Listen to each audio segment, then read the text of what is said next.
कर देना।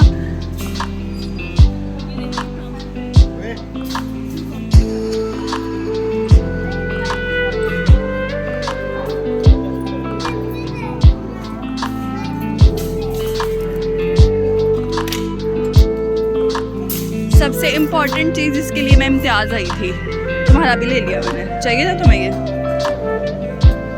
अस्सलाम वालेकुम, वेलकम टू लाइफस्टाइल विद नशफा। सो मुझे लेनी थी आयरा के लिए कुछ चीज़ें और एक सिर्फ अपनी चीज़ लेनी थी, लेकिन क्योंकि हम लड़कियां हैं तो हम घुस जाते हैं कपड़ों में और मेकअप के सेक्शन में, इसलिए मेरे बहनोई कह रहे थे कि ये जस्ट व्लॉग के लिए यहाँ पर आई है और वो मुझे तंग कर रहे थे। किस लिए आई हूँ मैं? करीब से देखिए इस शख्स को। मैंने लगा देना ये व्लॉग में। तो क्योंकि आयरा के खाला खालू ने उसको कुछ फ्रॉक्स और कुछ इस तरह से ड्रेसेस दिए थे, तो मुझे उसके साथ मैचिंग शूज़ और टाइट्स मैच करनी थी। क्योंकि आगे लाहौर में मेरे कज़न की शादी आ रही है, मेरी बेस्ट फ्रेंड की, मेरी कज़न की, तो उसके लिए आयरा की तो समझें प्रिपरेशंस हो गई हैं और मेरी भी ऑलमोस्ट है। मैं बाकी जो मेरी रह गई हैं वो मैं इंशाअल्लाह अभी लाहौर वापस आकर करूँगी। तो खैर ये आयरा के मैंने शूज़ पसंद किए थे कि मुझे पहली नज़र में देखते साथ ही बहुत अच्छे लगे और ये उस फ्रॉक के साथ परफेक्ट जा रहे हैं क्योंकि इनमें शाइन है, ग्लिटरी है ये। तो मुझे इसमें साफ़ पेयर मैं इसमें ढूंढ रही थी, तो मैंने ये नंबर चेक किया कि ये नंबर कौन सा है, क्योंकि ये परफेक्ट साइज़ था आयरा का। और नीचे जो पड़े हुए थे वो कुछ साफ़ पेयर्स थे। बाकी वाइट कलर है वो ऑब्वियसली पड़े पड़े भी स्टोर में या जो भी इस तरह से जो डिपार्टमेंटल स्टोर्स या ये जो ग्रोसरी स्टोर्स होते हैं गंदे हो जाते हैं। और ये काफ़ी टाइम से आयरा के वाइप्स ख़त्म हुए थे, तो क्योंकि अब मैंने ट्रैवल करना है तो ट्रैवलिंग में आपको पता है कि वाइप्स बहुत ज़रूरी हैं बच्चों के लिए। और ये गाइस मैं देख रही थी आयरा के लिए जो फीडर धोने के लिए जो ब्रश होता है। आप यकीन करें कि ये ब्रशेज़ इतने महंगे थे और इतने फ़िज़ूल क्वालिटी के, इतने फ़िज़ूल और इतने महंगे कि अभी आगे आपको मैं टैग्स दिखाऊंगी प्राइसेस के कि कितने का था पिजन का और बाकी जो फ़िज़ूल से थे जिनके आगे फॉर्म भी नहीं था वॉश करने के लिए। और वो जस्ट एक बार आप उसको धोगे तो उसका जो है वो गंदा हो जाएगा, सब ख़राब हो जाएगा। तो ये शील्ड का जस्ट 87 रुपीज़ का था और इतना अच्छा क्वालिटी में था क्योंकि मैंने एक एक ब्रश को चेक करके लिया था। इसके आगे फॉर्म था और बाकी ये जो ब्रश का ये जो स्टाइल होता है ये था। फिर मुझे याद आया कि बोना पापा के वाइप्स बहुत अच्छे थे और ये क्वांटिटी में भी ज़्यादा थे और प्राइस में भी कम थे, तो मैंने कूल एंड कूल के वापस रख दिए और बोना पापा के उठा लिए। तो ग्रॉसरी आपको हमेशा जो है ना वो इस तरीके से करनी चाहिए कि क्वालिटी भी अच्छी हो, क्वांटिटी भी ज़्यादा हो और प्राइस भी रिजनेबल हो। ऑब्वियसली आप क्वालिटी को आप कॉम्प्रोमाइज़ नहीं कर सकते, लेकिन जहाँ पे आपको जिस प्रोडक्ट में आपको क्वालिटी क्वांटिटी ये दोनों मिले तो और प्राइस भी रिजनेबल हो तो ऑब्वियसली आपको वही चीज़ चूज़ करनी चाहिए। बाकी मेरा टूथब्रश भी ख़राब हो गया हुआ था तो मैंने ये सेंसोडाइन का ब्रश लिया। इस तरह की छोटी छोटी चीज़ें थी जो मुझे काफ़ी टाइम से मतलब मुझे हो रहा था कि मैं ख़ुद जाऊं, क्योंकि ऑब्वियसली जब आपको ग्रॉसरी करने की आदत खुद हो जाती है ना तो आपको बार बार किसी को कहना या चीज़ मंगवाना वो मज़ा नहीं आता उसके अंदर ना। तो हालांकि प्रॉब्लम तो इसमें कोई नहीं होता, जब से मैं यहाँ पर हूँ मेरी हर चीज़ घर बैठे बैठे ही आ रही थी। तो बहरहाल ये चीज़ें ली मैंने और फिर मुझे आयरा के लिए सेरेलैक्स उठाने थे क्योंकि हमने अभी ट्रैवल करना है और मतलब इधर उधर कभी किसी के घर जाना होता है, कभी किसी के घर जाना होता है। यार पैम्पर्स वाला सेक्शन कहाँ पे है? पैम्पर्स वाला सेक्शन कहाँ पर है? ये सबसे बेहतरीन है दुनिया के।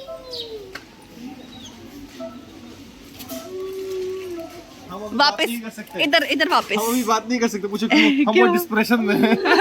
वीडियो हम डिस्प्रेशन में है।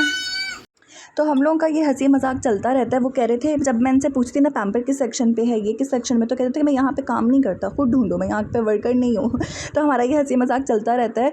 तो हम क्योंकि बीच में कहीं कहीं किसी किसी पॉइंट पे मिलते थे क्योंकि हम दोनों जो थे ना मेरी सिस्टर और मैं, हम अपनी अपनी ग्रॉसरी कर रहे थे और काफ़ी मज़ा आया। बहुत बड़ा इन्होंने ये जो है ना इम्तियाज़ ये वाला बहरिया टाउन का बनाया हुआ है, तो मुझे तो काफ़ी अच्छा लगा।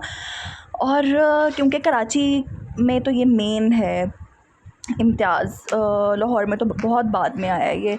और ये फिर मुझे ट्रैवलिंग के लिए ही, ट्रैवलिंग पॉइंट ऑफ व्यू से मुझे आयरा के लिए पैम्पर्स का छोटा डाइपर्स का छोटा पैक ख़रीदना था जो ज़्यादा जगह मत कंज्यूम करे ट्रैवलिंग में मेरे बैग्स के अंदर। तो जस्ट मैं वही देख रही थी और बाय चांस जब मैं पैम्पर्स ले रही थी तो वहाँ पर एक सऊदी फैमिली आई जो सऊदीया में रहती है। तो वो जब प्राइस देखते थे ना वो कहते वो हंस रहे थे, हाँ हाँ हाँ ये तो 16 रियाल के हैं, ये तो 16 रियाल के हैं। तो मुझे काफ़ी वो चीज़ इंटरेस्टिंग लगी।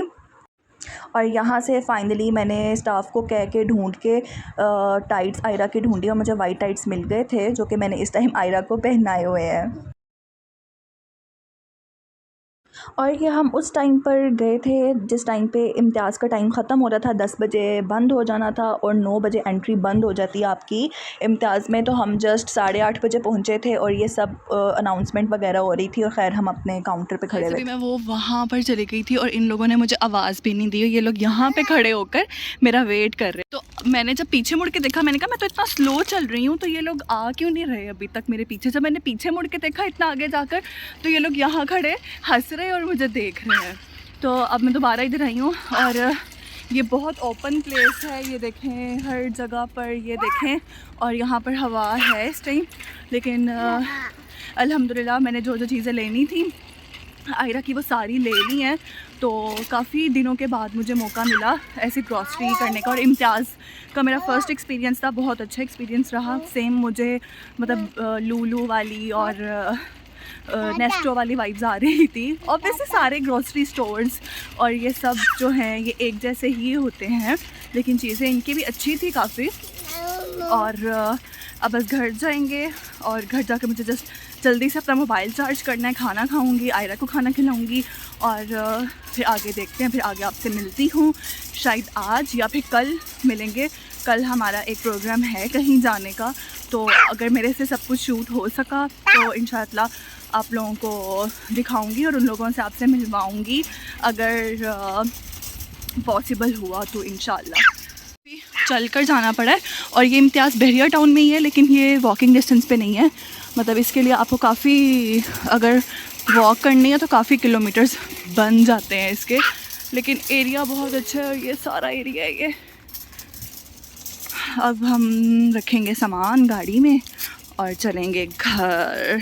ये सॉरी धुआं मेरे गले के अंदर चला गया बोलते हुए। तो ये बनाए हैं बहन ने आलू वाले पराठे और इसने मुझे पराठे, पिज़्ज़ा और रस मलाई, खीर और पता नहीं क्या क्या खिला कर ना बिरयानी वगैरह।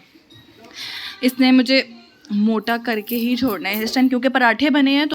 तो मैं कह रही हूँ कि इस टाइम क्योंकि पराठे बने हैं तो घर में हुआ हुआ है धुआं, ज़रा एग्जॉस्ट ऑन किया हुआ है अभी, लेकिन फिर भी थोड़ा आराम से वो जाता है। तो भी बोलते हुए ना धुआं गले में जा रहा है, इससे खांसी आ रही है मुझे। तो अब हम इंजॉय करेंगे पुदीने के रायते के साथ ये आलू वाले पराठे, क्योंकि आज सारा दिन कुछ नहीं खाया वैसे तो। और मैं वैसे भी बहुत अरसे के बाद आलू वाला पराठा खाने लगी हूँ। मूली वाला मैंने खा लिया था अम्मी की तरफ और आलू वाला मैं अब खाऊंगी। तो चले अब इंजॉय करती हूँ मैं आराम से अपना आलू वाला पराठा। उसके बाद जस्ट आयरा को सुलाया मैंने और फिर मुझे याद आया कि मुझे ऑयलिंग करनी थी और इस ऑयल को लगाकर आपने ओवरनाइट छोड़ना होता है। उसके बाद आप वॉश करो बालों को। तो ये ओवन में मैं इसको गर्म कर रही थी क्योंकि आपने गर्म करके लगाना होता है अपने रूट्स के अंदर स्पेशली। तो मैंने सोचा कि यहाँ पे मैं व्लॉग की एंडिंग ले लेती हूँ। तो अगर आपको मेरा व्लॉग पसंद आया like share comment and don't forget to subscribe guys. लाजमी याद से सब्सक्राइब करना है। मिलते हैं नेक्स्ट व्लॉग में, बाय बाय।